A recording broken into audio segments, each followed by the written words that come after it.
గ్రంథమైన అపోస్తుల కార్యాల గ్రంథంలోని 9వ అధ్యాయం గురించి మనం ధ్యానం చేయబోతూ ఉన్నాం. దీని యొక్క పాఠానికి మీ అందరిని కూడా నేను మరొకసారి మీ అందరికీ శుభాలు వందనాలు తెలియపరుస్తూ ఆహ్వానిస్తూ ఉన్నాను. చూడండి, అపోస్తుల కార్యాల గ్రంథం 9వ అధ్యాయం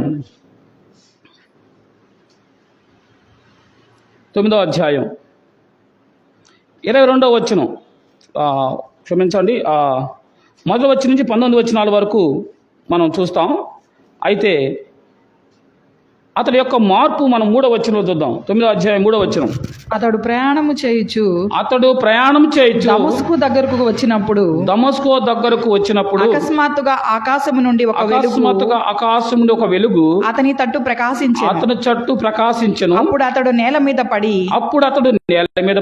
సౌలా నీవేళ నన్ను హింసించుచున్నావని తనతో ఒక స్వరము పలుకుట వినెను. ప్రభువా నీవెవడవని అతడు అడుగగా ఆయన నీవు హింసించుచున్న యేసును అని అన్నాడు. చాలండి, చిన్న ప్రార్థన చేసుకుందాం. దయాళుడు అయిన తండ్రి, నీ ఘనమైన నామం కొందనాలు.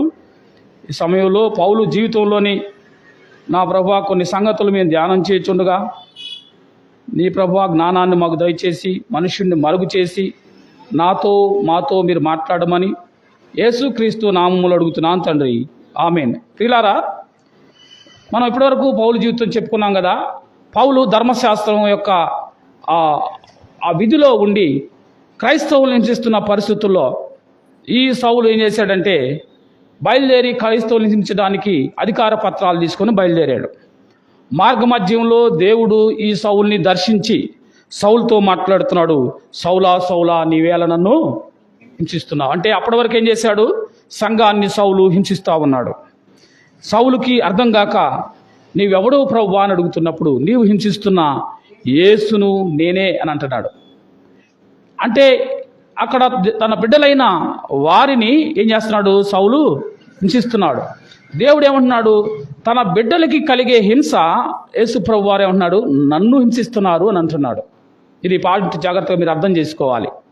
సౌలు వాస్తవంగా యేసు ప్రభువుని కాదు హింసించింది, కొట్టింది, బాధ పెట్టింది. యేసు ప్రభువుని నమ్మిన వారిని సౌలు కొట్టడం చూస్తూ ఉన్నాం. సౌలు ఈడ్చుకురావడం చూస్తూ ఉన్నాం. సౌలు హింసించడం చూస్తూ ఉన్నాం. యేసు ప్రభు అంటున్నాడు తన బిడ్డలకి కలిగే బాధ అది నా బాధ అని ఆయన ఏమంటున్నాడంటే నీవేళ నన్ను హింసిస్తున్నావు. నా మాట మీకు అర్థమవుతుందండి. దేవుని బిడ్డలైన వారికి కలిగే బాధ దేవుడు తన బాధగా ఎంచుకుంటా ఉన్నాడు. కాబట్టి ఆయన అంటున్నాడు నీ చింత యావత్తు నా మీద వేయండి, నీ భారమంతా మోసుకెళ్ళడానికి నేను సిద్ధంగా ఉన్నాను. ప్రయాసపడి భారం మోయిచున్న సమస్త జనులారా నా వద్దకు రండి, నేను మీకు విశ్రాంతి కలుగు చేస్తానని చెప్తా ఉన్నాడు. కాబట్టి మన దేవుడు నీ భారాన్ని మోయడానికి సిద్ధంగా ఉన్నవాడు. రెండోది, నీకు కలిగే హింసను ఆయన, నీ బాధను ఆయన బాధగా తీసుకున్నాడు. నిన్ను విడిచిపెట్టలా. నిన్ను ఎడబాయుడు, నిన్ను విడువను ఎడబాయుడని వాగ్దానం చేసిన దేవుడు, మాట ఇచ్చిన దేవుడు, మన దేవుడు మాట ఇచ్చాడంటే దాన్ని ఖచ్చితంగా 100% ఖచ్చితంగా నెరవేర్చే దేవుడు. ఎన్నో రుజువులు మనం బైబిల్ గ్రంథంలో చూస్తూ ఉన్నాం కదండి. యేసు ప్రభు వారు ఆయన రాకడను గురించిన ఎన్నో సంగతులు మనం చూసాం. అందులో భాగంగానే ఇక్కడ మనం చూసినట్లయితే సౌలుతో దేవుడు మాట్లాడిన పరిస్థితి మనం చూస్తూ ఉన్నాం. ఇది బైబిల్ స్టడీలో భాగం కాబట్టి నేను కొంచెం ఫాస్ట్గా వెళ్తూ ఉంటాను, మీరు అర్థం చేసుకోవడానికి ప్రయత్నం చేయండి. ఇది ఎన్న పాఠమే. సౌలు యొక్క మార్పు మనం చూసాం. మొట్టమొదటి మార్పు దేవుని మాట ద్వారా సౌలు ఏం చేయడు? మారాడు. దేవుడే తన వాక్కు ద్వారా సౌలుతో మాట్లాడాడు. నీవేళ నన్ను హింసిస్తున్నావు అన్నప్పుడు నీవెవడో ప్రభువా అంటే నీవు హింసిస్తున్న యేసును అని ఆయన మాట్లాడాడు. ఈనాడు నీవు నేను ఎలా మారాం? సౌలుతో దేవుడు మాట్లాడాడు కాబట్టి సౌలు మారాడు, మారు మనసు పొందాడు. మరి నీవు నేను ఎలా రక్షించబడుతున్నావంటే నూతన నిబంధన సంఘంగా పరిశుద్ధాత్మ దేవుడు వాక్యం ద్వారా మనతో మాట్లాడుతున్నాడు. వినాలా? వాక్యమైన దేవుడు, మాట ఇచ్చిన దేవుడు, ఆయన సువార్త ద్వారా నీతో మాట్లాడాడు. కాబట్టే యేసు ప్రభువుని మనం నమ్మాం. ఒక వ్యక్తి మారాడు, మార్పు చెందాడు అని అంటే ఎలా చెందుతాడు అని అంటే దేవుని వాక్యం ద్వారా మాత్రమే తప్ప మరి దేని ద్వారా మానవుడు మారడానికి అవకాశం లేనే లేదు. దేవుని వాక్యం వాక్యమైన దేవుడు ఇప్పుడు మనకి ఆయన వాక్యం ద్వారా మాట్లాడుతున్నాడు. ఆనాడు సౌలుతో ఆయన ఆకాశంలో నుండి వెలుగుగా మాట్లాడిన దేవుడు ఈరోజు దేవుని వాక్ ద్వారా మనతో మాట్లాడుతున్నాడు. కనుకనే ఈనాడు అనేక మంది యేసు ప్రభువుని నమ్మి వారి జీవితాలు మార్చబడుతున్నాయి, వారి అలవాట్లు మారుతున్నాయి, వారి పరిస్థితులు మారుతున్నాయి, కుటుంబాలు మారుతున్నాయి. క్రైస్తవం అనేది ఇది మతం కాదండి. మతంగా కొంతమంది ఆచరిస్తున్నారు కానీ వాస్తవంగా సంఘం ఎక్కడ కూడా క్రైస్తవం మతం అని ఎక్కడ రాయబడలేదు. బైబిల్లో మార్గం అని రాయబడింది, ఈ మార్గం అని రాయబడింది, క్రీస్తు మార్గం అని రాయబడింది. కానీ క్రైస్తవ మతం అనే మాట బైబిల్ గ్రంథంలో మీరు ఎక్కడ కనపడరు. కానీ మానవుడు కల్పించుకున్నదే క్రైస్తవ మతం. మతాన్ని మానవుడు క్రియేట్ చేశాడు. మతం అనేది మనిషిని ఏం చేస్తుందంటే మృగంగా మారుస్తుంది, మానవత్వం లేకుండా చేస్తుంది. మార్గం మనుషుని యొక్క జీవితాన్ని మార్చింది కదండి. దానికి ఉదాహరణే ఈ సౌలు జీవితం. సౌలు ఎలాంటి వాడు? దోషకుడు, హంతకుడు కదా, ప్రజల్ని హింసిస్తున్నవాడు. అలాంటి సౌలుతో దేవుడు మాట్లాడినప్పుడు ఆ మార్గంలో ఆయన మార్గంలోకి మారాడు. సౌలు జీవితం మార్పు చెంది. ప్రియులారా, దేవుని వాక్యం అనేది చాలా ప్రాముఖ్యమైంది మన జీవితంలో. దేవుడు మనకు అప్పగిచ్చిన బాధ్యత ఏంటంటే ఒకటే ఒక బాధ్యత. ఏం బాధ్యత? సువార్తను ప్రకటించడం, యేసుక్రీస్తుని గురించి చెప్పడం. నువ్వు విన్న వాక్యాన్ని, నువ్వు నేర్చుకున్న వాక్యాన్ని, నీ జీవితాన్ని బాగు చేసిన దేవుని గురించి నువ్వు అనేకులకు చెప్పడమే నీ పని. ఇదే దేవుడు నీకు అప్పగించిన ప్రాముఖ్యమైన పని. నమ్మి రక్షించబడిన వారు ఏం చేయాలా? అనేక మందికి ప్రభువుని పరిచయం చేయాలా. ఎలా పరిచయం చేయాలా? ఇదిగో నా జీవితాన్ని, పూర్వం నా జీవితం ఇదిగో పాపములో జీవించాను, పాప బ్రతుకునాది, నా నోరు సరిగా ఉండదు, నా చూపు సరిగా ఉండదు, నా ప్రవర్తన సరిగా ఉండదు, నా క్రియలు సరిగా ఉండవు, లోకమంతా నన్ను చీదరించుకుంది, లోకంలో చీకట్లో బ్రతికిన వాడిని, చీకట్లో సినిమాలకు వెళ్ళిన వాడిని, చీకట్లో అవి చేశాను. అయితే యేసు ప్రభు నా జీవితాన్ని మార్చేశాడు. నాలో ఇప్పుడు ఏం అలవాట్లు లేవు, పాత అలవాట్లు లేవు, పాత జీవితం లేదు. కారణం యేసు ప్రభు మన జీవితాల్ని బాగు చేసేవాడు. సౌలును పౌలుగా మార్చినవాడు ఈ రాత్రి మనందరి జీవితాలు కూడా బాగు చేయడానికి ఇష్టపడినవాడు. కాబట్టి ఇప్పుడు ఇలాంటి వ్యక్తి ఏమైపోయాడండి, ఒక్కసారిగా ఆ వెలుగును చూసి అతని కళ్ళు పోయినాయి, కళ్ళకి పొరలు వచ్చేసినాయి. ఆ కళ్ళ మీద అతను ఆ తెల్లటివి వచ్చేసి అతను పడిపోయి ఉన్నాడు, కళ్ళు లేకుండా ఉన్నాడు. ఉండి ఏం చేస్తున్నాడు చూడండి, 9వ వచనం. అతడు 3 దినములు చూపులేక అన్నపానం నేమియు పుచ్చుకొనక నేను దమస్కులో అననీయ అను ఒక శిష్యుడు ఉండెను. ప్రభువు దర్శనమందు అననీయ, చాలండి, వచ్చిన 11 సమయం లేదు కనుక అతడు ప్రభువా ఇదిగో నేనున్నాను అనెను. అందుకు ప్రభువు నీవు లేచి తిన్ననిది అనబడిన వీధికి వెళ్ళి యూదా అనువాని ఇంట తార్సువాడైన సౌలు అని అనువానిని కనుగొని విచారించుము, ఇదిగో అతడు ప్రార్థన చేయుచున్నాడు. చాలండి, ఏం చేస్తున్నాడు అతను? కళ్ళు పోయినాయి, ప్రభు వెలుగు చూడంగానే కళ్ళు పోయినాయి. ప్రభువు చెప్పాడు, నువ్వేం చేస్తున్నావో చెప్పాడు, నీ జీవితం ఎలాగుందో చెప్పాడు, నీ బ్రతుకు మారాలని ప్రభువు చెప్పాడు. ఇప్పుడు అతను ఏం చేస్తున్నాడు? ప్రార్థన చేస్తున్నాడు. కళ్ళు లేని స్థితిలో కూడా ప్రార్థన చేస్తున్నాడు. 3 దినాలు ఉపవాసం ఉన్నట్టుగా వచ్చిన 10లో మనం చూస్తాం. 3 దినాలు ఉపవాసం ఉండి ప్రార్థన చేస్తున్నప్పుడు దేవుడు కలుగు చేసుకొని అననీయాన్ని పంపించి ప్రార్థన చేసినప్పుడు అతను ఉన్న ఆ యొక్క గుడ్డితనం తొలగిపోయిన పరిస్థితులు మనం చూస్తాం.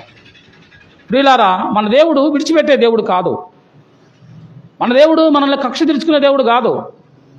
వాస్తవంగా సౌలు సంఘాన్ని హింసించాడు కదా. సౌలుని ఏమన్నాడు? సౌలా నీవేళ నన్ను మరి హింసిస్తున్న వాడిని ఏం చేయాలా? ఆయన మాట ఇస్తే మాటతో ఆయన సముద్రం లోబడుతుంది ఆయన మాటకి కదా. ఆయన మాట చొప్పున సృష్టి అంతా క్రమంలో జరుగుతుంది.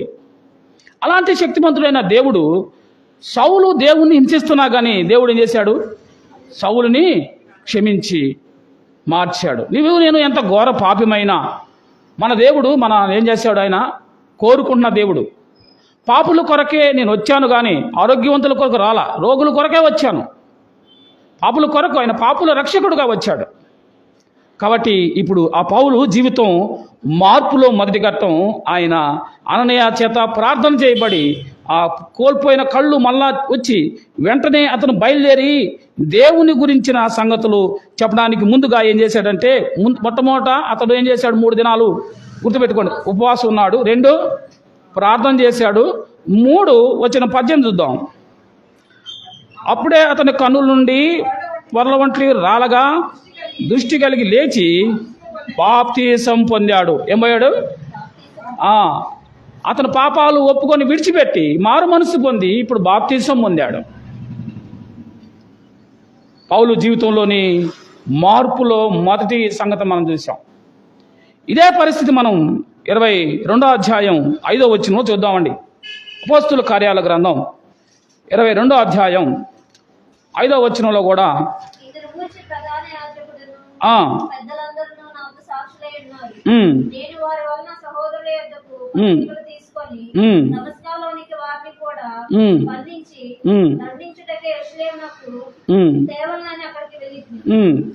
నేను ప్రయాణం చేయొచ్చు దమస్కునకు సమీపించినప్పుడు మధ్యాహ్న కాలం ఆకాశం నుండి గొప్ప వెలుగు అకస్మాత్తుగా నా చుట్టూ ప్రకాశించెను. నేను నేలను పడి సౌలా సౌలా నీ వేళ నన్ను హింసించున్నావని నాతో ఒక స్వరం పలుకుట వింటిని. అందుకు ప్రభువా నీవెవడవని అడిగినప్పుడు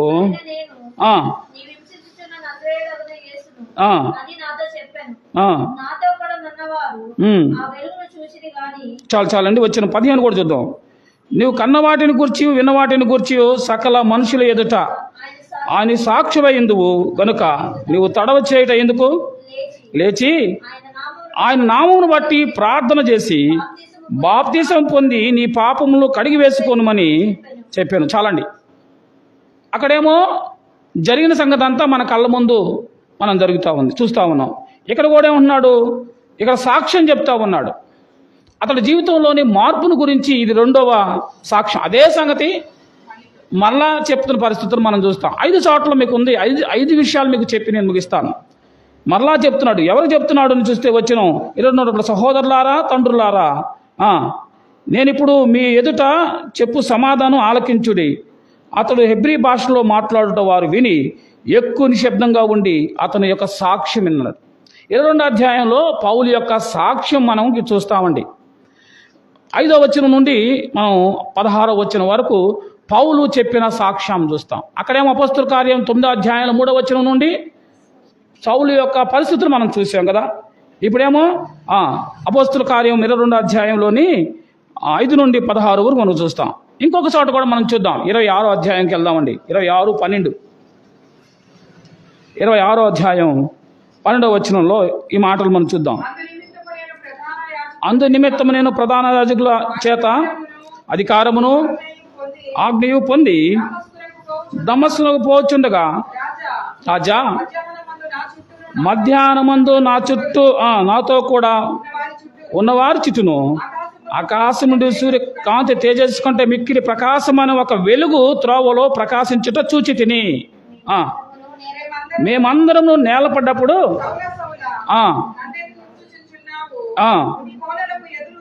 మునికోలలకు ఎదురు తన్నుట నీకు కష్టమని హెబ్రీ భాషలో ఒక స్వరము నాతో చెప్పుట.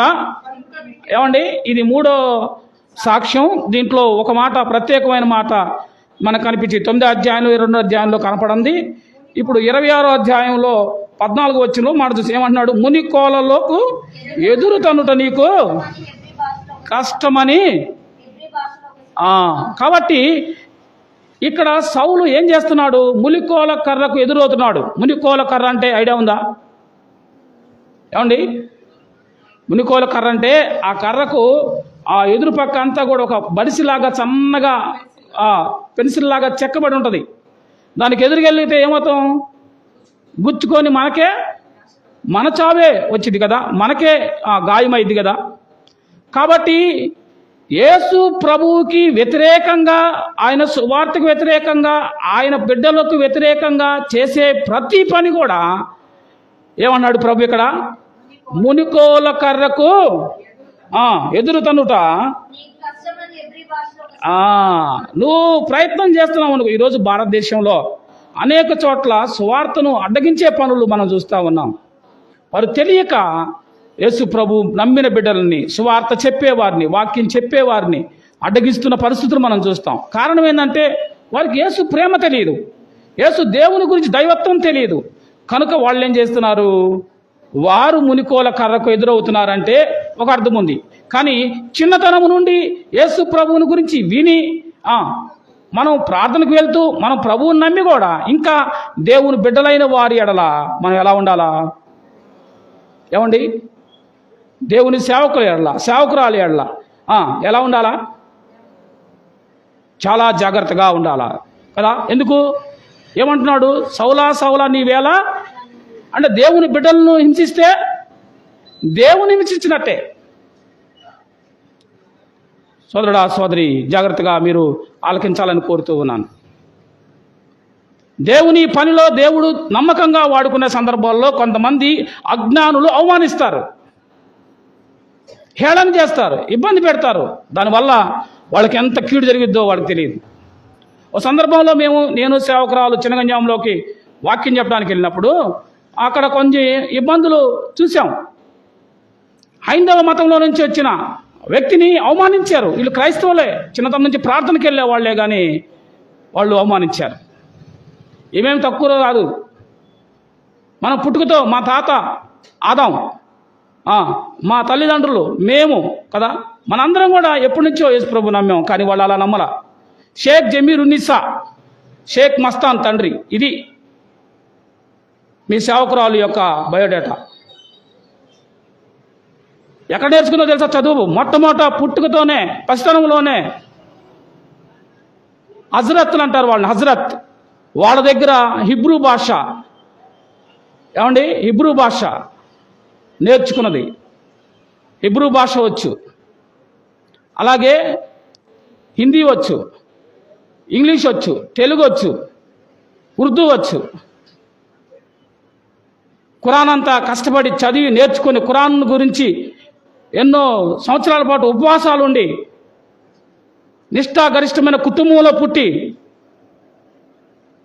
ఈరోజు అనేక మంది ప్రపంచంలో యేసుక్రీస్తుని వ్యతిరేకిస్తున్న వారు వాళ్ళు ఎక్కువగా ఉంటే వాళ్ళలోంచి మార్పు చెందొచ్చి బైబిల్ గ్రంథాన్ని నేను చెప్తే మారలా, యేసు ప్రభు పట్టుకుంటే మారి బైబిల్ గ్రంథాన్ని క్షుణ్ణంగా చదివి ఖురాన్ ఏం చెప్తుంది, బైబిల్ ఏం చెప్తుంది, హిందీలో ఏముంది, ఉర్దూలో ఏముంది, అరబ్బులో ఏముంది, నాకంటే ఎక్కువ జ్ఞానం దేవుడిచ్చి నేర్పించి స్వార్థ పని చేస్తే హేళన చేస్తారా? జాగ్రత్త. దేవుని బిడ్డల్ని హేళన చేయడం వల్ల వాళ్ళకే అవమానం. ఇది దేవుని సేవకుల్ని, సేవకురాలను గౌరవించడం నేర్చుకోండి. యేసు ప్రభు కొరకు ఏదైనా కోల్పోయారా? ఈ రోజుల్లో సేవకులు అనే వాళ్ళు ఏమైనా కోల్పోయారా? గుర్తుంచుకోవాలా. దేవుని సేవకు ఊరికే రాలా, అడుక్కోవడానికి రాలా. సమస్తాన్ని వదిలిపెట్టి, తల్లిదండ్రుల ఆస్తులు వదిలిపెట్టి, చేస్తున్న ఉద్యోగాలు వదిలిపెట్టి, సమస్తాన్ని పెంటగా ఎంచుకొని పక్కన పెట్టి దేవుని పిలుపుని బట్టి వచ్చి ఒట్టి చేతులతో కూర్చొని పనిచేస్తూ ఉన్నా. ఏ రోజు ఎవరి దగ్గర మీరు చూస్తున్నారు 3 సంవత్సరాలు 4 సంవత్సరాలు, ఏ రోజు ఎవరి దగ్గరకు వచ్చి అమ్మా ఈ పూటకి మాకు అన్నానికి లేదు ఎవరైనా పెట్టండి అని అడిగామా? కానీ దేవుని బిడ్డలను అవమానించడం మంచిది కాదు. కొన్ని చోట్ల జరుగుతున్న పరిస్థితులు చెప్తే గుండెలు బాధ అనిపిస్తుంది, గుండెలు పిండేసినాయి. జాగ్రత్త. దేవుని బిడ్డల జోలికి వెళ్తే దేవుడు చూస్తూ ఊరుకోడు.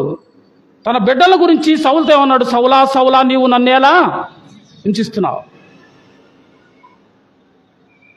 సౌలు జీవితంలో దేవుని పనికి వ్యతిరేకంగా వెళ్తున్నాడు. మునుకోలు కర్రకు ఎదురవడం వల్ల నీకేమి ప్రయోజనం? ఏమండి, నీకు కష్టమని మాట్లాడుతున్నాడు. జాగ్రత్త. ఆకాశం మీద ఉమ్మేస్తే ఏమైందండి? తిరిగి మన మీదే పడింది కదా. సౌలుతో దేవుడు మాట్లాడుతున్న మాటలు ఇవి.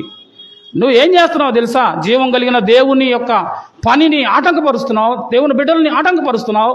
కాబట్టి సౌలా నువ్వు తెలుసుకో అని మాట్లాడుతున్నప్పుడు హెబ్రీ భాషలో మాట్లాడుతున్నాడు. ఆల్రెడీ సౌలు ఎవరండి? హెబ్రీయుడు. మీరు గుర్తుంచుకోవాలి. అందుకే మీకు ఫండమెంటల్స్ ముందుగా నేర్పించింది. హెబ్రీయుడు కనుక అతనికి ఆటోమేటిక్ హెబ్రీ భాష వచ్చు, గ్రీకు కూడా వచ్చు. ఎందుకంటే అతను ఆల్రెడీ రోమా యొక్క పౌరసత్వం కలిగిన వాడు. గొప్ప జ్ఞాని. తెలియక చేశాడు కాబట్టే దేవుడు ఏం చేశాడు? క్షమించాడు. చూద్దాం. కొరింథీయులకు రాసిన మొదటి పత్రిక 15వ అధ్యాయం 7వ వచనం. త్వరగా కొరింథీయులకు రాసిన మొదటి పత్రిక 15వ అధ్యాయం 7వ వచనం. తర్వాత ఆయన యాకోబుకును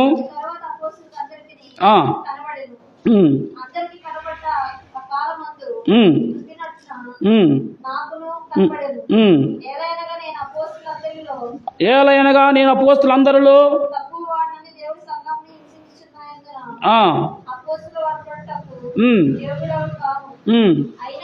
అయినను ఏమంటున్నాడు? నేనేమై ఉన్నానో అది దేవుని యొక్క కృపే అన్నాడు. కానీ నా చదువు, నా డబ్బు, నా అధికారం, నా హోదా, నా బలం అని ఎక్కడంటలా. గుర్తుంచుకోవాలి. ఏమన్నాడు? అయినా అది దేవుని కృప వల్లే కానీ నా వల్ల ఏమీ కానే కాదు అని చూడండి. వచ్చిన 10లో ఈ మాట చూసాం కదండి. వారందరికంటే చూడండి, చదువుతున్నాను. వచ్చిన 10లో చివరి భాగంలో సమయం లేదు కానీ ముగిస్తున్నాను, ముందుకెళ్తున్నాను. వారందరికంటే నేను ఎక్కువగా ప్రయాసపడినది నేను కాను, నాకు తోడైన దేవుని యొక్క కృపే. గుర్తుపెట్టుకోండి అమ్మా. ఈరోజు మేము ఇలా ఒక్కసారిగా ఉద్యోగం మానుకొని పసిపిల్లని తీసుకొని 2012 ఏప్రిల్ 1వ తారీఖు ఉద్యోగం చేసి మే 1వ తారీఖున వచ్చేసాను షావుకి. ఇప్పుడు 12 సంవత్సరాలు నుండి 13వ సంవత్సరం దేవుడు పోషిస్తూనే ఉన్నాడు. నేను ఎక్కడికి వెళ్ళి ఎక్కడ పెయింట్ పని చేయలేదు, ఏ కొట్లో పని చేయలేదు, ఎవరి దగ్గర కష్టపడి పని చేయలేదు. దేవుని పని చేయడమే ప్రారంభించి చేస్తూ ఉన్నాను. 12 సంవత్సరాలు దేవుడు నన్ను, నా కుటుంబాన్ని పోషిస్తుంది. ఎవరి దగ్గరికి వెళ్ళి, ఇంతవరకు వెళ్ళి మీరు గమనించండి, ఎవరినైనా అడగండి, ఎవరి దగ్గరికి వెళ్ళి అమ్మా ఈరోజు మా కుటుంబంలో గడవలేదు, ప్రార్థన చేస్తాను, ఏదైనా కానుకిండమ్మా నేను అడగల. ఎందుకు ఈ ప్రాంతంలో కానుకల విషయంలో మేము గట్టిగా ఉన్నాము అని అంటే, కానుకలు తీసుకోవద్దని వాక్యం చెప్తలా, కానీ ఎక్కడ అపార్థం చేసుకుంటారో ప్రజలు అనే ఉద్దేశంతో కానుకలకు దూరంగా మేము బ్రతుకుతూ ఉన్నాం. కొన్ని చోట్ల మేము వెళ్ళి సువార్త చేసి ఉచితంగానే చేసి వచ్చాం. మా దగ్గర ఉన్నది కూడా ఇచ్చి వచ్చాం. వాళ్ళు గొప్ప గొప్ప ఫంక్షన్లు చేసుకొని, భోజనాలు పెట్టుకొని, కేకులు కట్టిన కార్యక్రమాలు చేసుకున్నారు. షావుకు నోటి చేతులు పంపించిన వాళ్ళ దగ్గర కూడా మేము అదే పద్ధతిగా చక్కగా ఆశీర్వదించి వచ్చాం. వాళ్ళు ఇస్తారని వాళ్ళ చేతికి వెళ్ళి చూడలేదు, వాళ్ళ జేబులకి వెళ్ళి చూడలేదు. ఏ రోజు కూడా దేవుని కృప ద్వారా మాత్రమే దేవుని పని చేయాలి. ఈ రోజున నువ్వు కూడా ఒకప్పుడు తర్వాత నువ్వు దేవుని పనిలో ఒకవేళ ఉంటే, ఇదిగో దేవుడు మనకి పౌలు జీవితంలో ఒక మాదిరి చూపిస్తున్నాడు. ఏమంటామన్నాడట? నేను ఏమైనప్పటికీ కూడా, ఎంత ప్రయాసపడినప్పుడు కూడా ఎవరట? ప్రయాసపడిన నేను కాదు, ఎవరన్నాడు? తోడయ్యున్న దేవుని కృప ద్వారా మాత్రమే. నా గొప్పతనం ఏమి లేదు, నాకు వాక్చాతుర్యం, నేను పాటలు పాడడం కూడా పెద్దగా రాదు, నా దగ్గర ఏ గొప్ప టాలెంట్ లేదు. దేవుడు పిలుచుకున్నాడు, నేర్పించాడు, పని చేపిస్తున్నాడు అంతే. సోదరుడా, సోదరి, పౌలు ఏమంటున్నాడంటే అది దేవుని యొక్క కృప ద్వారా మాత్రమే ఇది జరుగుతుంది తప్ప నా దగ్గర ఏమీ లేనే లేదు అని చెప్తున్నాడు కదా. పౌలు జీవితంలోని మార్పు చెందిన తర్వాత పౌలు మాటలు మనం చూస్తాం. మరొక మాట చూద్దాం. తిమోతి రాసిన మొదటి పత్రిక 1వ అధ్యాయం. తిమోతి రాసిన మొదటి పత్రిక 1వ అధ్యాయం వచనం 12 నుంచి చూద్దామండి. పూర్వం దూషకుడును హింసకుడును హానికరుడైన నన్ను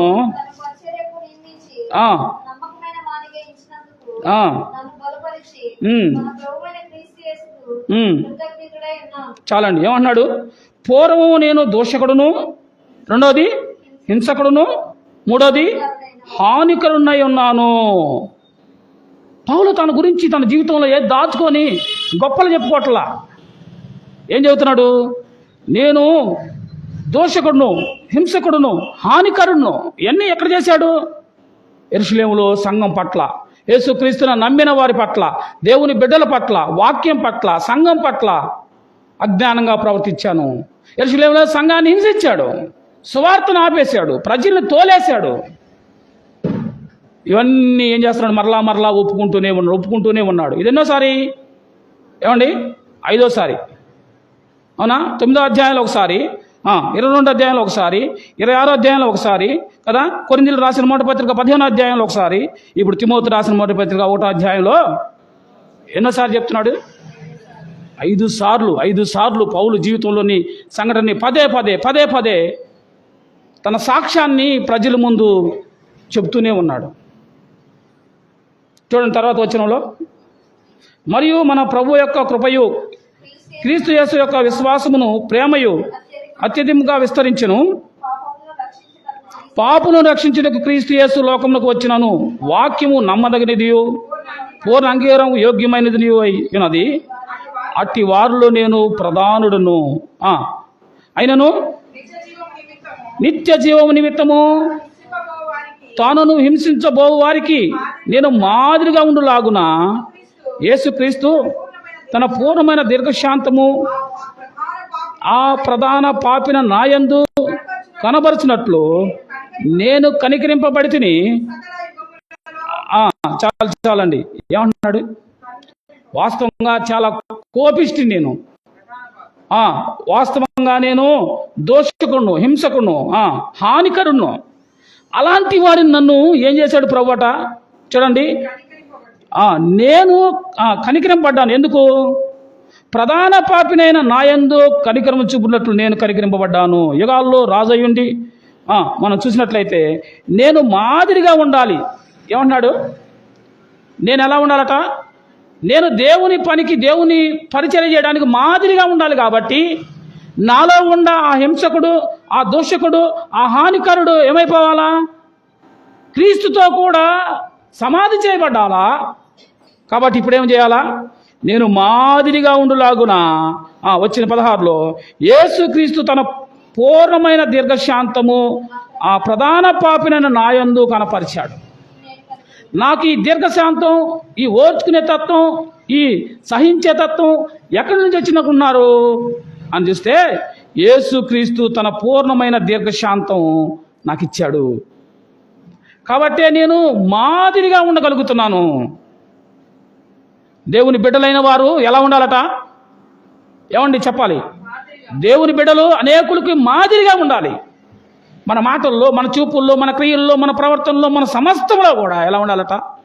మాదిరిగా. ఎక్కడి నుంచి వస్తుంది ఈ మాదిరి? ఏమండి ఎక్కడి నుంచి వస్తుంది ఈ మాదిరి? ఎక్కడి నుంచి వచ్చింది పౌలుకి? నేను మాదిరిగా ఉండులాగున. చదవండి 16వ వచనంలో, అయినను నిత్య జీవము నిమిత్తము తనను విశ్వసించు బోవు వారికి నేను మాదిరిగా ఉండులాగున యేసుక్రీస్తు తన పూర్ణమైన దీర్ఘశాంతము. ఇక్కడ కూడా ఏమన్నాడు? ఆ ప్రధాన పాపినైనా. అది సోదరుడు, సోదరు, ఎప్పుడైనా ఈ మాట ఎవరి దగ్గర చెప్పగలిగావా? నీ జీవితంలో ఎవరి దగ్గరికైనా వెళ్ళి, అక్క నేను దుర్మార్గురాల్ని, నేను పాపాత్మురాల్ని, నా జీవితాన్ని నా ప్రభు మార్చాడని ఎక్కడైనా ఎవరి దగ్గరైనా సాక్ష్యం చెప్పావా? అసలు ఒప్పుకున్నావా నీ జీవితంలో? పౌలు ఎన్నిసార్లు ఒప్పుకున్నాడండి? 5 సార్లు. మీకు లిటరల్గా వచనాలతో సహా ఎత్తి చూపించడం జరిగింది. తన జీవితాన్ని మార్చిన ప్రభువుని గురించి చక్కగా ఆయన ఎత్తి చూపించాడు. రెండోది, తన జీవితం పూర్వం ఎలాంటి స్థితిలో ఉందో చూపించాడు. తన జీవితం ఇప్పుడు ఎలా నడవటానికి ప్రభు సహాయం చేశాడో చూపిస్తున్నాడు. మన జీవితంలో కూడా ఈ 3 చాలా ప్రాముఖ్యమైనవి. మన ప్రభువు మన ఎడల ఆయన ఏ మేలు చేశాడో నువ్వు ఎప్పుడు కూడా మర్చిపోకూడదు. 1. 2, పూర్వం ఏ స్థితిలో ఉంటే ఆయన మనల్ని మార్చాడో దాన్ని ఎప్పుడు కూడా మర్చిపోకూడదు. 3, మన జీవితాన్ని మార్చిన దేవుడి యొక్క మాదిరిని అందరికి కనపడేటట్టు మనం ఉండడం మర్చిపోకూడదు. ఇది సేవకుడైనా, సేవకురాలైనా, విశ్వాస అయినా ప్రతి క్రైస్తవ జీవితంలో ఉండాల్సిన ప్రాముఖ్యమైన సంగతులు. పౌలు ఎక్కడ కూడా తన గురించి ఎక్కడ కూడా దాచిపెట్టుకోవాలా. అయ్యో నాకు ఆ డిగ్రీలు ఉన్నాయి, ఈ డిగ్రీలు ఉన్నాయి, అధికారం ఉంది, డబ్బు ఉంది, బలం ఉంది, కాబట్టి నన్ను ఎవరు ఏం చేయలేరు, నేనంటే ఏమనుకున్నావు అని ఇక్కడ అన్నాడా? ఏమండి అన్నాడా? అన్లా. నేను పూర్వం దోషకుడును కదా. వచ్చిన 12లో తిమోతి రాసిన మొదటి పత్రిక 1వ అధ్యాయం 12లో నేను పూర్వం దోషకుడును, హింసకుడును, హానికరును అంటున్నాడు. 16వ వచనంలో నేను ప్రధాన పాపిని అంటున్నాడు. ప్రధాన పాపిని అంటున్నాడు. ఏమండి ఇంతకంటే మాదిరి ఇంకెవరైనా ఉంటారా? యేసు ప్రభు యొక్క బాటలో నడిచిన మానవుడిగా మాదిరి చూపించిన పౌలు జీవితం ద్వారా ప్రభు మనతో మాట్లాడుతున్నాడు. విశ్వాసి, నీవు అనుకుంటావేమో ఆయన దేవుడు కనుక భరించాడు అనుకున్నావేమో. లేదు, ఆయన సంపూర్ణ దేవుడు, సంపూర్ణ మానవుడిగా ఈ లోకంలో మన కొరకు ఆయన శ్రమలు, కష్టాలు, ఇబ్బందులు, బాధలు భరించాడు. పౌలు కూడా ఇదే మాదిరి కలిగిన జీవితాన్ని జీవించాడు. పౌలు జీవితంలో మార్పు, పౌలు జీవితంలోనే సాక్ష్యం, పౌలు జీవితంలో మాదిరి ద్వారా ప్రభు మాట్లాడుతున్నాడు. విన్న వాక్యం మన జీవితంలో ఏం చేయాలా? అది అంటుకట్టబడి అది ఫలించాలి, అది కొమ్మలు పైకి రావాలి, అది ఫలభరితంగా తన పువ్వులు కాయలు వెదజల్లాలి, అనేకులకి అది ఉపయోగకరంగా ఉండాలి. నీ జీవితం, నా జీవితం కూడా అలాగ ఉండాలని దేవుడు కోరుకుంటున్నాడు. ఉండాలంటే ఏం చేయాలా? మొట్టమొదట మన జీవితం, మన ప్రభు మన కొరకు చేసిన దాన్ని ఎప్పటికీ మర్చిపోకూడదు. ఉదయం నిద్ర లేచిన వెంటనే నీ మంచం దగ్గరే మొట్టమొదట నువ్వు జ్ఞాపకం చేసుకోవాల్సింది ఏంటంటే, ప్రభువా, రాత్రి ఎంతోమంది నిద్ర మేలుకోకుండా లోకాన్ని విడిచి వెళ్ళిపోయారు. ఈరోజు నేను ఇలా ఉన్నానంటే, ఈరోజు మరొక దినం చూశానంటే, ఈరోజు 29వ తారీఖులోకి వచ్చావంటే ఇది నీ కృప వలనే. నేనేం చేయాలో అది నాకు నేర్పించు. ఈ ప్రార్థన చేస్తున్నావా? రాత్రిపూట మా ఇంటి చుట్టూ, మా మంచం చుట్టూ నీ దేవదూతలు కావలిగా ఉంచు, అగ్ని కంచివేయి. ఏం చేసావని వేయాల కంచి? నీకు దేవుని కొరకు నువ్వేం చేసావని నీ ఇంటి చుట్టూ కంచేయాలా? నీ మంచం చుట్టూ కావలు ఉండాలా? దేవుడు చేస్తానన్నాడు, ఖచ్చితంగా చేస్తాడు. కానీ అడిగేటానికి మనకేముండాలా? దానికి తగినట్లుగా మనం ఉండాలి కదండి. తగినట్లుగా మనం ఉంటే నువ్వు అడగగలుగుతావు.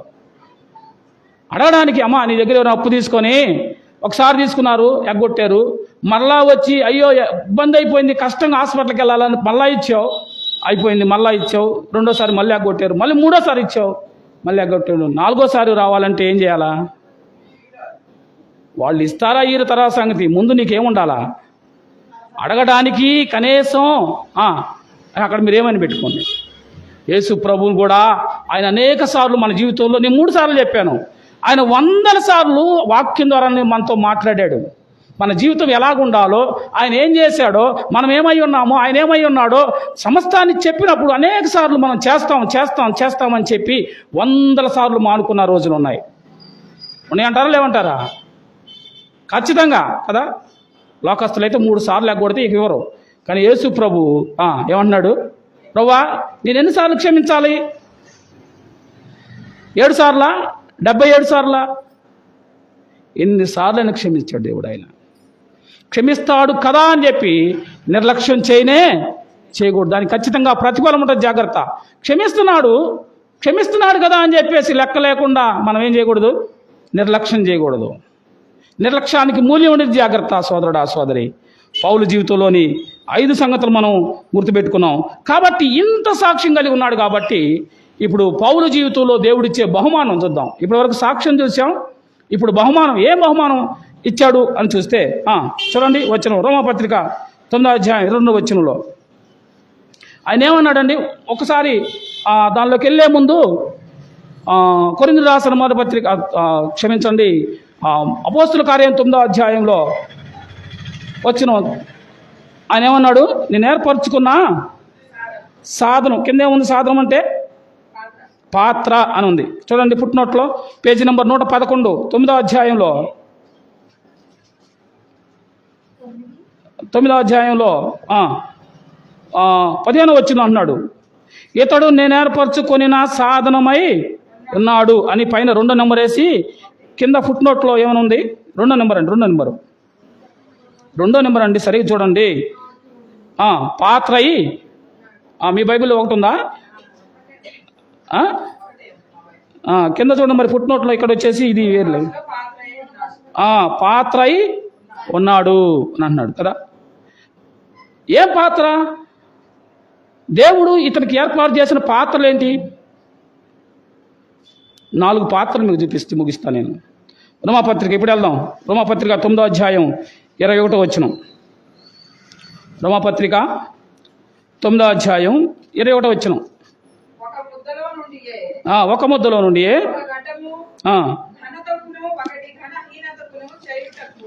మంటి మీద కుమ్మరి వానికి అధికారము లేదా?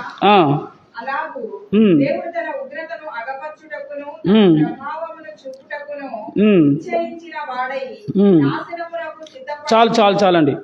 ఒక ముద్దలో నుండియే ఒక ఘటనకు ఘనతకు ఒకటి ఘనహీతకు చేయుటకు మంటి మీద కుమ్మరికి ఏ పాత్ర ఇది? ఘనమైన పాత్ర. మట్టి పాత్రే, కుమ్మరి ఏర్పాటు చేసిన మట్టి పాత్రే. కానీ ఏర్పాటు చేసేవాడు ఎవరు? కుమ్మరి ఎవరు? మన పరమ కుమ్మరైన యేసు ప్రభు వారు. ఏమండి, ఒక మట్టిలో నుంచే అర్హమైన పాత్రను, పనికిరాని పాత్రను కూడా ఆయన చేశాడు. కానీ ఈ వ్యక్తి ఏమై ఉన్నాడు? ఇతను కూడా మానవుడే. ఒకప్పుడు ఇతడు దోషకుడు, హింసకుడు. అప్పుడు ఇతను పనికిరాని పాత్రగా ఉన్నాడు. ఇప్పుడు ఏమంటున్నాడు? వచ్చిన 9వ అధ్యాయంలో అర్హమైన పాత్ర. ఎవరండి? పౌలు జీవితంలో దేవుడు అర్హమైన పాత్రగా ఏర్పాటు చేసుకున్నాడు. మొదటిది. రెండోది చూద్దాం. అదే రోమపత్రిక 9వ అధ్యాయం 23వ వచనంలో ఇంకో మాట ఉందండి. 23. మరియు మహిమ పొందుటకు ఆయన ముందుగా సిద్ధపరిచిన కరుణ. ఇదే పాత్ర. ఎందుకు ముందుగానే? ఏమండి, దేని కొరకు? మహిమ పొందుటకు ఆయన ముందుగా సిద్ధపరిచిన కరుణా పాత్ర. సౌలు యొక్క జీవితం పౌలుగా మార్చబడి, సౌలు యొక్క సాక్ష్యం ద్వారా, సౌలు యొక్క పని ద్వారా ఎవరికి మహిమ కలిగింది? ఏమండి చెప్పండి, ఎవరికి మహిమ? దేవునికి మహిమకరంగా జీవించాడు. కనుకనే ఇప్పుడేమన్నాడు? ఇది రెండవ పాత్ర, మహిమా పాత్ర. మూడవది కొరింథీయులకు రాసిన 2వ పత్రిక 4వ అధ్యాయం 7వ వచనం చూద్దాం. కొరింథీయులకు రాసిన 2వ పత్రిక 4:7. అయినను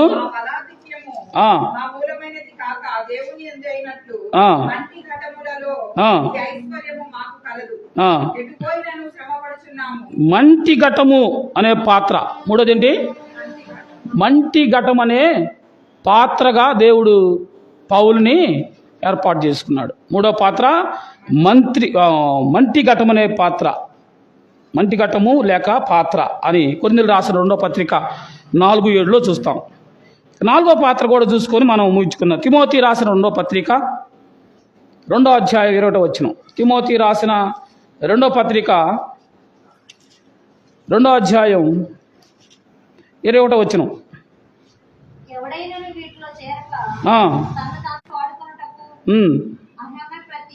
అర్హమైన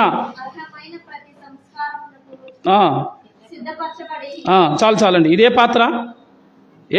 పరిశుద్ధపరచబడి యజమానుడు వాడుకునేందుకు అర్హమైన. జాగ్రత్తగా రాసుకునేవాళ్ళు రాసుకోండి. పరిశుద్ధపరచబడి యజమానుడు వాడుకొను అర్హమైన పాత్ర. 4 పాత్రలు మేము ముందుంచానండి. పౌల్ని దేవుడు అంటున్నాడు, నేను ఏర్పాటు చేసుకున్న నా సాధనం లేకపోతే పాత్ర అయి ఉన్నాడు అని అంటున్నాడు. ఎంత చక్కని పాత్రలు మనకేమైనా ఉన్నాయా మన జీవితంలో? ఏమండి, మీరు అలా అన్నాను ఫీల్ అవ్వకండి. దేవుడు అడిగేది అదే. పౌలు గురించి నావు బాగానే ఉంది. పౌలు 4 రకాల పాత్రలు పౌలు సాధించాడు. మరి నిన్ను రేపొద్దున మన అందరం వాడికి వెళ్ళినప్పుడు మన అందరం నుంచుంటాం వరుసన. బహుమానాలు ఇస్తాడు. వారి వారి పనిని బట్టి ఆయన ఏం చేస్తాడు? జీతం ఇస్తాడు, కిరీటాలు ఇస్తాడు. నువ్వు ఏ కిరీటం ముందుకుంటావు? లోకంలో దేవుని కొరకు ఏదైనా పని చేసావా? దేవుని కొరకు ఏదైనా అవమానం పొందావా? దేవుని కొరకు ఏమైనా శ్రమపడ్డావా? దేవుని కొరకు ఏదైనా నీ జీవితంలో నీకు సంపాదనలో ఏదైనా ఇచ్చావా? ఏమి ఇవ్వకుండా అక్కడ రేపు పొద్దున కిరీటం కావాలంటే ఎలా వస్తుంది? పౌలు తన ఆస్తిని వదిలేశాడు, తన చదువును వదిలేశాడు, తన కుటుంబాన్ని వదిలేశాడు, తన అధికారాన్ని వదిలేశాడు, తన స్నేహితులను వదిలేశాడు, తన జీవితాన్ని వదిలేశాడు. ఆయన ఏం చేశాడు? గొప్ప పని చేయటం ప్రారంభించాడు. అర్హమైన పాత్రగా దేవుడు పౌలు జీవితంలో పౌల్ని వాడుకున్న పరిస్థితి మనం చూస్తాం. అయితే మీకు గత పాఠంలో ఒక సంగతి చెప్పి నేను ముగించాను. అది మీకు కొంతమంది ఫాస్ట్గా చెప్పారని కొంచెం అర్థం కాలేదు అని అన్నారు. దాన్ని నేను 10 నిమిషాలు ఉంది, 10 నిమిషాల్లో మళ్ళీ గుర్తు చేసి నేను ముగిస్తాను. ఇప్పుడు పౌలు జీవితంలో 5 రకాల సాక్ష్యాలు చెప్పాడు.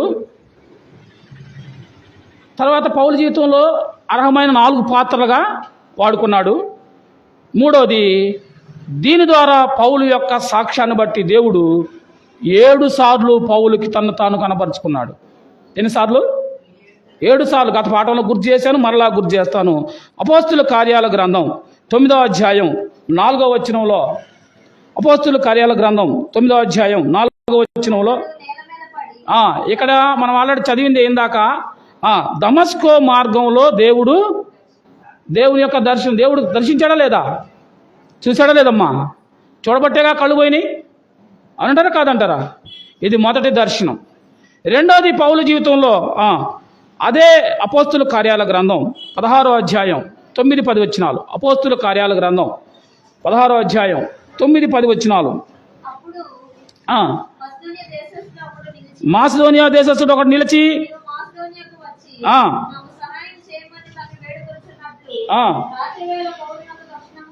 ఎప్పుడట?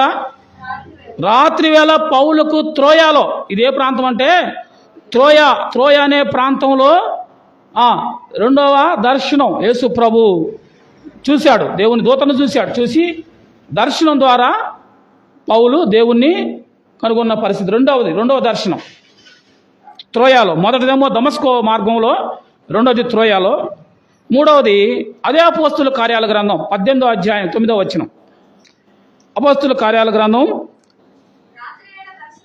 18:9. రాత్రి వేళ దర్శనమందు ప్రభువు నీవు భయపడక మాట్లాడము, మౌనంగా ఉండకము, నేను నీకు తోడై ఉన్నాను, నీకు హాని చేయుటకు నీ మీదకి ఎవడు రాడు.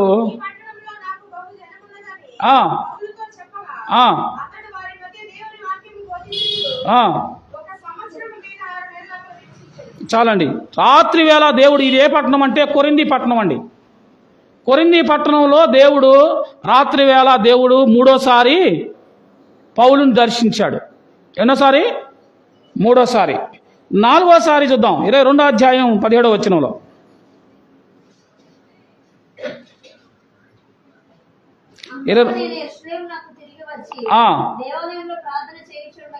యెరూషలేముకు తిరిగి వచ్చి దేవాలయంలో ప్రార్థన చేయుచుండగా ఏం చేయాలట? పరవశున్నాయి. ఎక్కడ? యెరూషలేములో దేవాలయంలో పరవశున్నాయి, ప్రభువుని చూశానని స్వయాన పౌలే చెప్తున్న పరిస్థితులు. ఇది ఎన్నోది? 4వ దర్శనం. 5వది అదే 23వ అధ్యాయం 11వ వచనం. ఆ రాత్రి ప్రభు అతని యొద్ద నిల్చుండి, ధైర్యంగా ఉండుము, యెరూషలేములో నన్ను గూర్చి నీవు ఎలా సాక్ష్యం చెప్పావో అలాగే రోమాలో కూడా. చాలండి. మొట్టమొదట యెరూషలేములో వచ్చినప్పుడు ఇందాక మనం చూసాం కదా, వచ్చిన 22:17లో యెరూషలేములోకి మొట్టమొదటి వచ్చినప్పుడు దర్శనం అది మందిరంలో. ఇప్పుడేమో 23వ అధ్యాయంలో చివరిసారిగా యెరూషలేము వెళ్ళడానికి ప్రభు బలపరుస్తూ ఉన్నాడు. నువ్వు నన్ను అంతకుముందు ఎలా సాక్ష్యం చెప్పావో నువ్వు మళ్ళీ వెళ్ళి యెరూషలేములో నా గురించి సాక్ష్యం చెప్తావు, భయపడబాక. నిన్ను చంపాలని చాలామంది ప్రయత్నం చేస్తున్నావు, నువ్వు చనిపోవు. ఎన్నో దర్శనం ఇది? 5వ దర్శనం. 6వ చూద్దామండి. 27వ అధ్యాయం 23వ వచనం. 27వ అధ్యాయం 23వ వచనం. నేను ఎవరి వాడునో, ఎవరిని సేవించుచున్నానో ఆ దేవుని దూత గడిచిన రాత్రి నా వద్ద నిలిచి, పౌలా భయపడకము. ఎక్కడట? చాలండి. ఇది రోమాకు వెళ్ళేటప్పుడు, రోమాకు వెళ్ళబోతున్నప్పుడు దేవుడు మాట్లాడి చెప్పిన దర్శనం ఇది. నువ్వు రోమాకి వెళ్తావు, కైసరు ముందు నువ్వు మాట్లాడబోతున్నావు, భయపడబాక. నన్ను గురించి ఎలా అక్కడ సాక్ష్యం చెప్పావో మళ్ళీ కైసరు ముందు కూడా సాక్ష్యం చెప్తావు అనే దేవుని దూత 27వ అధ్యాయం 23వ వచనంలో రోమాకు వెళ్ళినప్పుడు ఏం చేస్తావో ముందుగానే ఆయన తెలియపరిచిన సంగతి. ఎన్నో దర్శనం ఇది? ఇక 7వ దర్శనం చెప్పి నేను ముగిస్తానండి. కొరింథీయులు రాసిన 2వ పత్రిక 12వ అధ్యాయం 1వ వచనం. కొరింథీయులు రాసిన 2వ పత్రిక 12వ అధ్యాయం 1వ వచనం. అతిశయపడ నాకు తగదు కానీ అతిశయపడవలసి వచ్చింది ప్రభు దర్శనము కూర్చి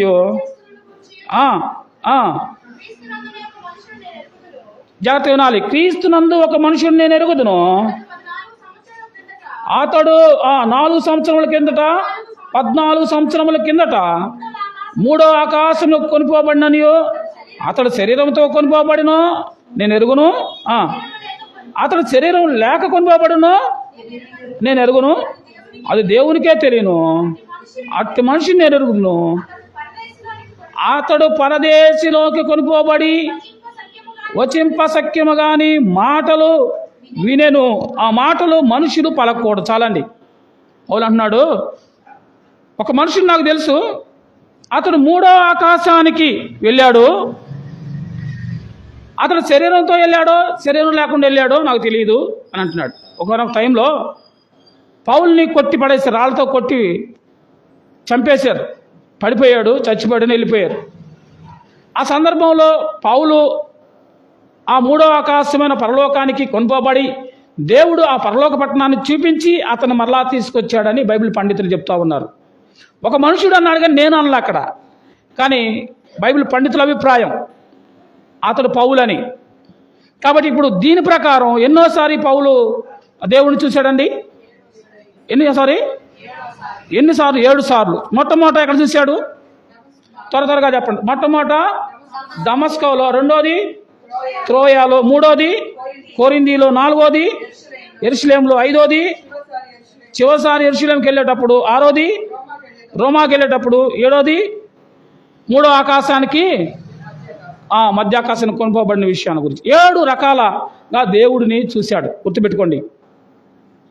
ఎంత గొప్ప భాగ్యం ప్రియ సోదరుడు, ఆ సోదరి. రాత్రి ప్రభు నీతో మాట్లాడుతూ ఉన్నాడు.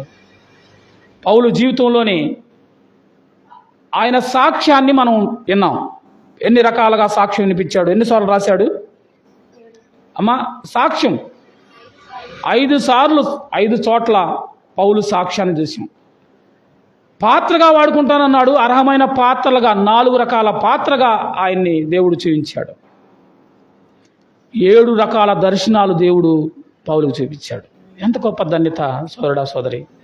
ఇలా చెప్పుకుంటూ వెళ్తే మనకి చాలా సమయం సరిపోదు. కనుక ముందు పాఠాల్లో పౌలు జీవితంలోని ఇంకా చాలా సంగతులు మనం నేర్చుకుందాం. దేవుడు తన మాటలు దీవించి ఆశీర్వదించునుగాక. ప్రార్థన చేసుకుందాం. 5 నిమిషాలు ఇంకా ఉంది. ముందుగానే మనం